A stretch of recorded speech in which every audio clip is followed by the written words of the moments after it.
Former chief engineer for the New York City Department of Transportation, Mr. Schwartz, good morning to you. You and I go back a long way here in this city. I know you don't want to cause bridge phobia, but it may be too late. A lot of people getting up this morning wondering, worrying that the bridge they might have to cross to go to work, to go to the store, whatever, could possibly collapse. Do they have a legitimate worry?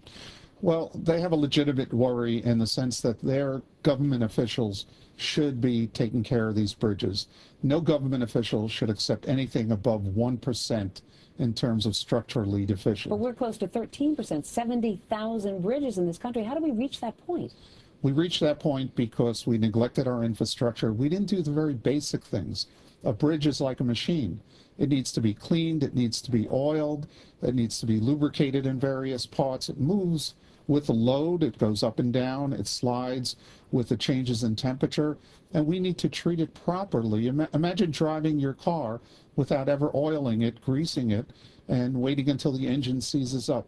That's what we've done with our bridges. And now we're trying to play catch up in the wake of this collapse. I know the federal government has asked all states who have this kind of arch truss bridge like the one that collapsed to examine those bridges. What is it about the design of those bridges that make them more dangerous?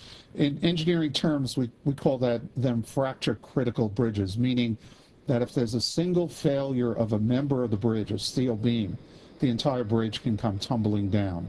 In the late 1980s, these were identified, and most of those bridges were bridges built post-World War II. So if you're going over a bridge that was built prior to World War II, you're probably in pretty good shape. The bridges built in the 50s, 60s, and 70s were the sleekest. It was the beginning of the use of computers in bridges, and the result is we didn't get bridges built with redundancy. So a bridge like this would never be built nowadays? Nobody would build a bridge nowadays without having redundancy. So you lose a beam, the bridge stands. Manhattan Bridge, I lost 4 consecutive beams on my watch. The bridge still stands. When you were a bridge inspector here in New York, you had what you call the intensive care list. When you would put a bridge on that list, what did it mean? Well, I had 20 bridges that I actually had to close, and I had to close the Williamsburg Bridge. And when I put it on intensive care, it's just like you put somebody in intensive care in the hospital. I had instrumentation measuring the bridge, the steel in the bridge, and how it was being stretched in millionths of an inch, and making sure that there were no additional cracks, no additional failures in terms of the wires holding the bridge. We're going to need to do that. This particular bridge that collapsed may not be a fair question to ask you, but if you had been the bridge inspector in Minneapolis, was that the kind of bridge that would have been put on intensive care, given what we know about inspections in the past few years on this bridge? Yeah, it's hard to say exactly without ever having inspected the bridge, but it had fatigue cracks. Cracks are the most worrisome thing for a bridge engineer. We don't know enough about the science of the speed of propagation of cracks. A crack can go from 1/4 of an inch to 5 inches overnight. That's what's scary about it. And also, so many of these inspections, correct me if I'm wrong, are visual. Yes, we're in the dark ages when it comes to inspections. I would say well over 95% of inspections are visual. We need to have instrumentation, and there are instruments now that can measure cracks on bridges and see how quickly they propagate.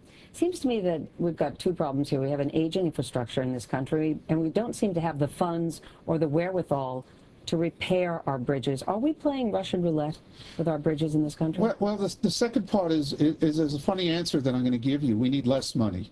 What do I mean by that is we need to spend the money wisely. We have to spend it on maintenance. If you pay a toll, by the way, on a bridge, your bridge is safe. They're taking care of it. They're doing the daily maintenance. It's when we give up the daily people that maintain the bridges that we get into a position where we then have to replace a bridge. So I found it cheaper to take care of the bridge than to wait for replacement. Sam Schwartz, thank you so much for your insight. Greatly appreciate it. You're welcome.